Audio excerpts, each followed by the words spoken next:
The different ideas proposed throughout the entirety of the song at this stage could be several songs for a lesser band.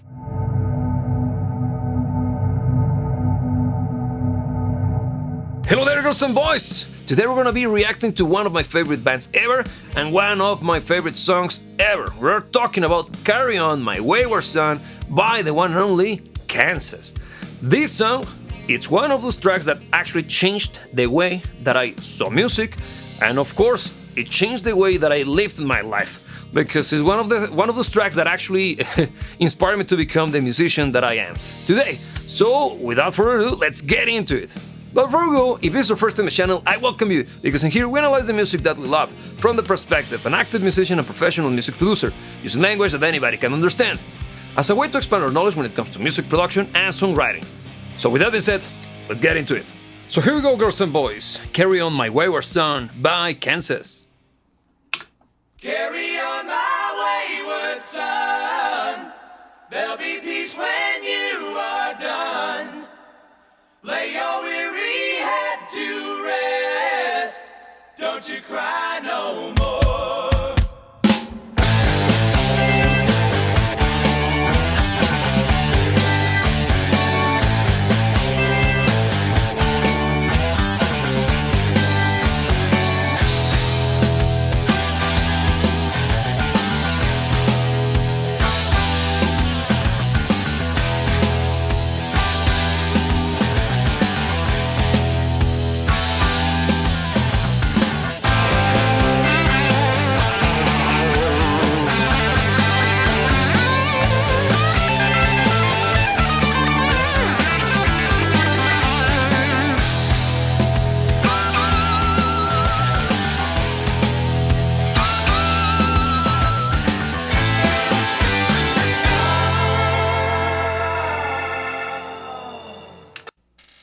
How's that for an introduction, don't you think? That song is badass. You'll see, this song is so important to me for many, many reasons, but the first one is how beautifully crafted the arrangement, the vocal arrangement at the very beginning of the track is. And it's one of those songs that actually changed the way I saw music when I discovered it. Because it not only showed me how creative music can be, because once the song keeps progressing, you'll see how much it evolves throughout time. This thing is a beast, because even though it's a short song, it delivers all sorts of great sections that keeps the momentum going, and also, well, it's a great example of what progressive rock actually is. Then coming back to the vocals, these blew me away because of how creative and extremely well crafted, as I mentioned before, this vocal arrangement is. But not only the way that it was used at the beginning. The thing is that this vocal arrangement is going to be popping in and out throughout the entirety of the track in so many different ways that it's always bringing a smile to my face. So good. Now, what do you think about the arrangement as a whole, the band performing? I would say that it's amazing, right? And you saw me pointing at those tiny sections on which the organ was popping in and out and just dropping a chord. How cool is that, right? Just keeping it super simple, yet those accents are, well, basically one of the most remembered sections of the song, or at least the introduction. Very cool. Now, what do you think about the guitar tone? I think it's excellent, but let me know what you think. The drums as well are fantastic, and there is something quite interesting that I will discuss with you later on about the mix once we hit the mixing stage. But for now, I would like to hear your opinions regarding the sound of the mix as it is at this point, and how it compares to something more modern, okay? More on that later. And just as a final note before we continue listening to this track, did you notice the effect that I was trying to point out at you? Well, at the beginning of the song to you. This effect that it's called reverb. That guy. It was quite present during the introduction, particularly speaking on the vocals. And in a nutshell, reverb is basically speaking a method that we use music producers and musicians to recreate the sound of a space, through the use of a method, an artificial method. And in this case, it's been used not just to give the sense of a space, but it's also adding a little bit of musicality. You could tell that the sound of the reverb is not that long. It's super short. Once the sound of the reverb pops in, it's just going to stay there for a few seconds or even milliseconds before it fades away. So it's not even there as an effect. It's mostly there just to give a sense of, I don't know, it's basically musicality. Okay, girls and boys, let's continue because this song is getting super cool. Here we go. Once I rose above the noise and confusion, just to get a glimpse beyond this illusion. I was soaring ever higher, but I flew too high. Though my eyes could see, I still was a blind man. Though my mind could think, I still was a madman. I hear the voices when I'm dreaming.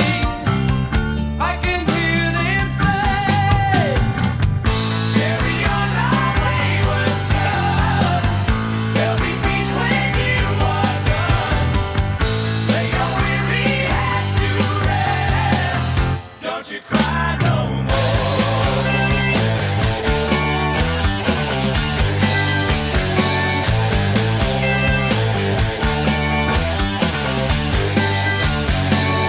Masquerading as a man with a reason. My charade is the event of the season.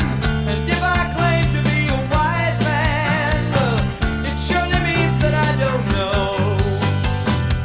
On a stormy sea of moving emotion, tossed about I'm like a ship on the ocean. I set a course for winds of fortune, but I hear the voices say, carry on my wayward son. There'll be peace when you are done. Lay your weary head to rest. Don't you cry no more. No!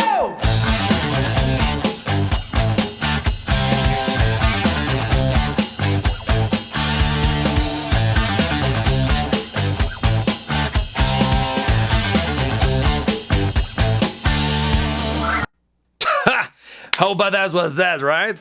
What a great change of pace, and also how they brought in that riff. It's just amazing. Look, I'm gonna explain to you what I meant when I was referring to the sound of the mix, and not the mix, the sound of the arrangement, and how the song sounds the way, or why does the song sounds the way it does? Let me explain. Let's take a look at the tree. Over here, girls and boys, we got our trusty tool that if you have been following the channel for long enough, you know what this means, because if you know, you know. But if you haven't been new to this concept, this is Decibel, and it's a tool that we use to analyze music through the use of a visual method.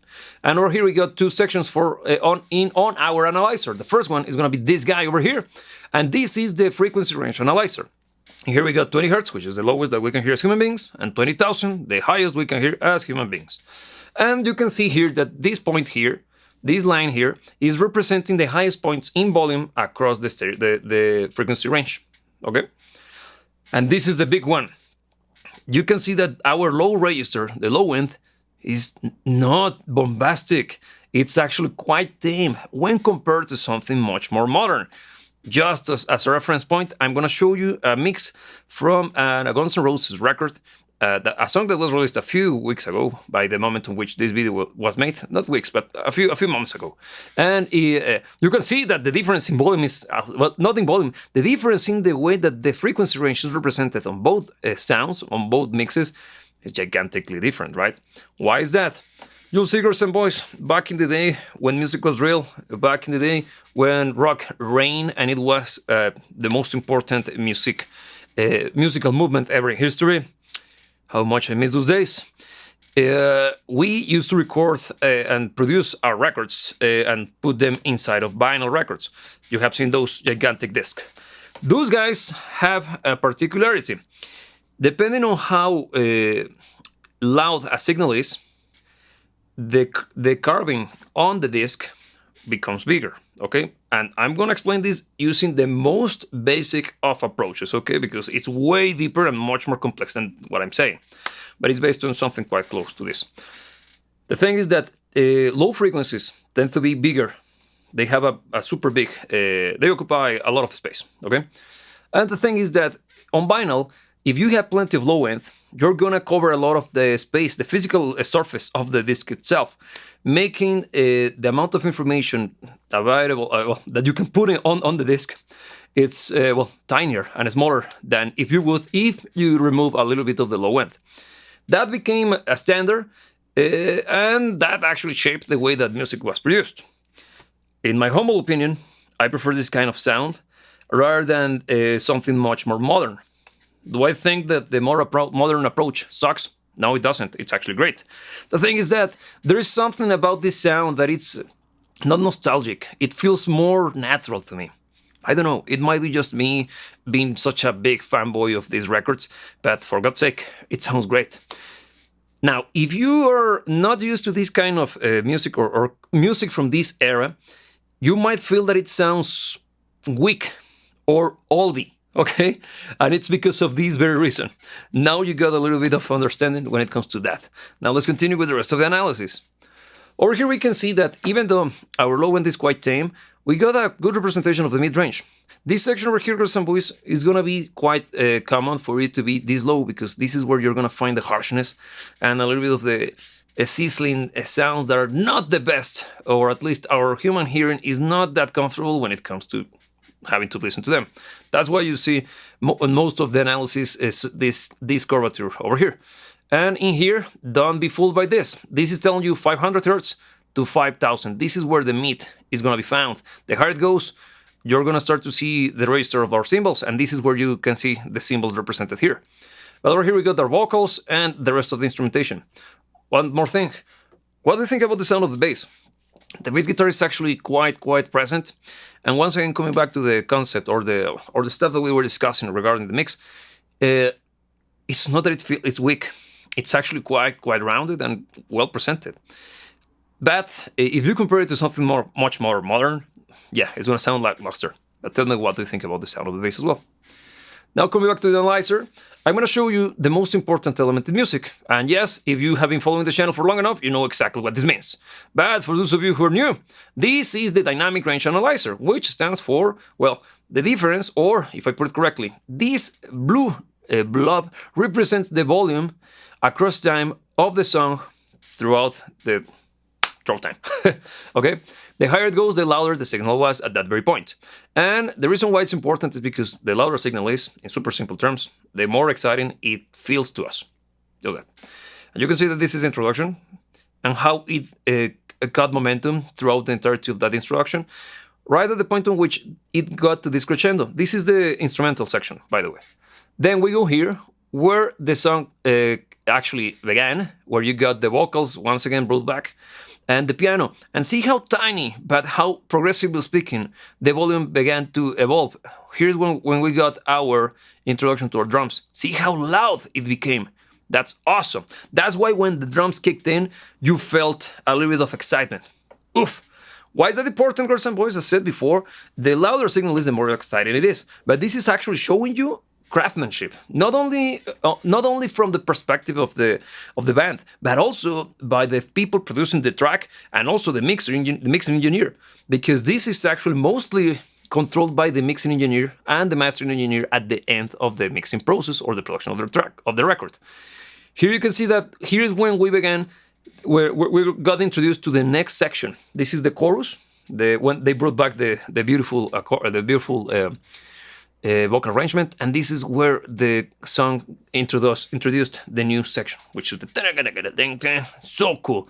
And you can tell how once the song got momentum, it stood there for the entirety of the track. Really well done. Now, girls and boys, I'm going to press play once again, and I want you to pay attention to the song now under these new parameters, because this is going to help you to even to appreciate it even further. Or if you are a music producer, use these tools to learn something out of this. Let's continue.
don't you cry. Don't you cry no more.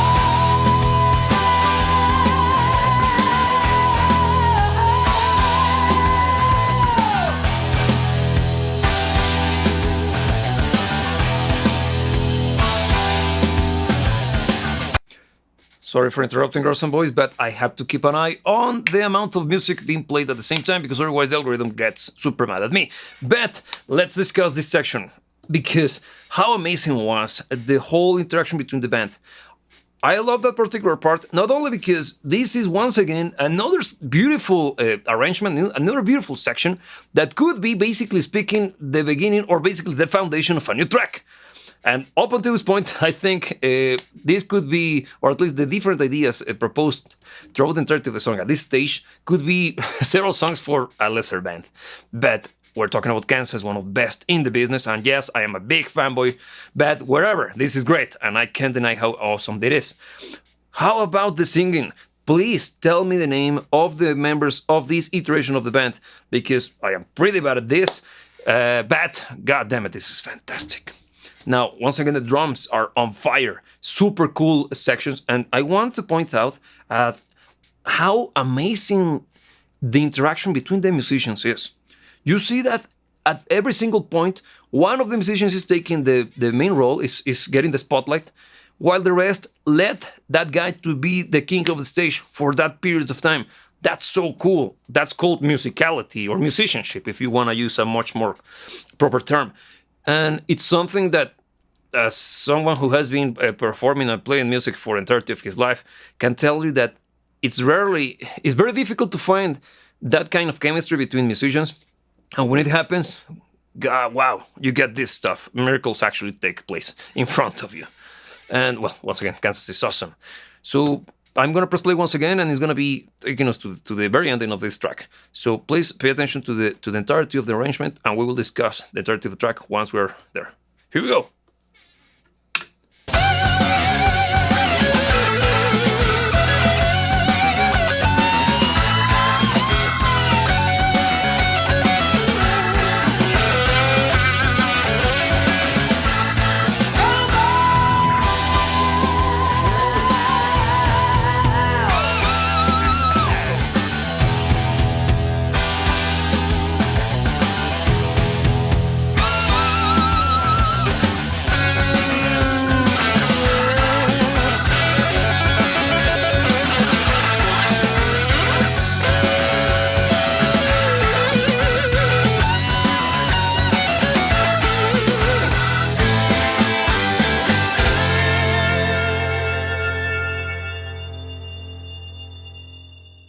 Wow, right?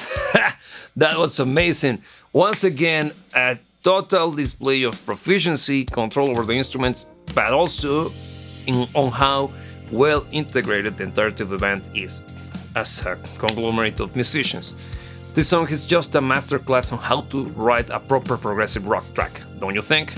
Once again, this song is super short by progressive rock standards, of course, and it still feels like a prog rock track, and also has everything that makes prog rock amazing.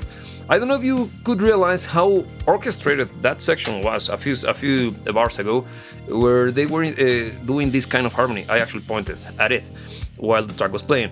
So well crafted, and it also makes or reminds us of a classical music arrangement, don't you think? Particularly in the interaction between the guitar and the organ, especially during the solo, don't you think? So cool. Once again, the mix is excellent. I gotta say that the sound of everything is so... It's not raw, because it's clearly doctored, it's clearly worked on, but it's so cool, and it has these kind of natural vibes to it.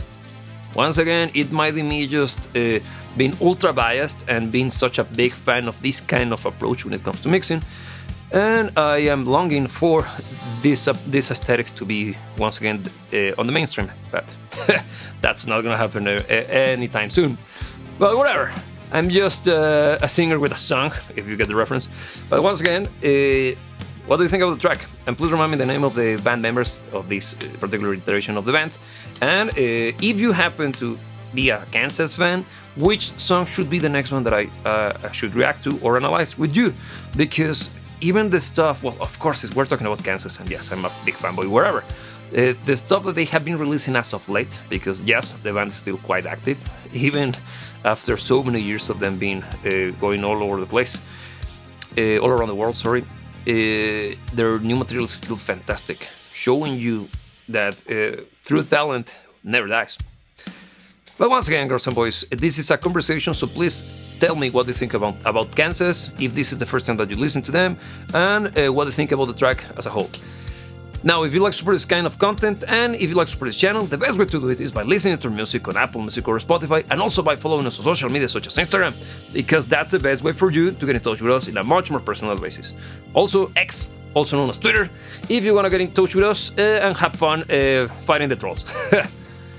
Once again, girls and boys, the only thing left to be said in this live stream or broadcast or video, wherever it is that I have to remind you that you should never let anybody tell you what to dream about. And remember that I will see you when I see you.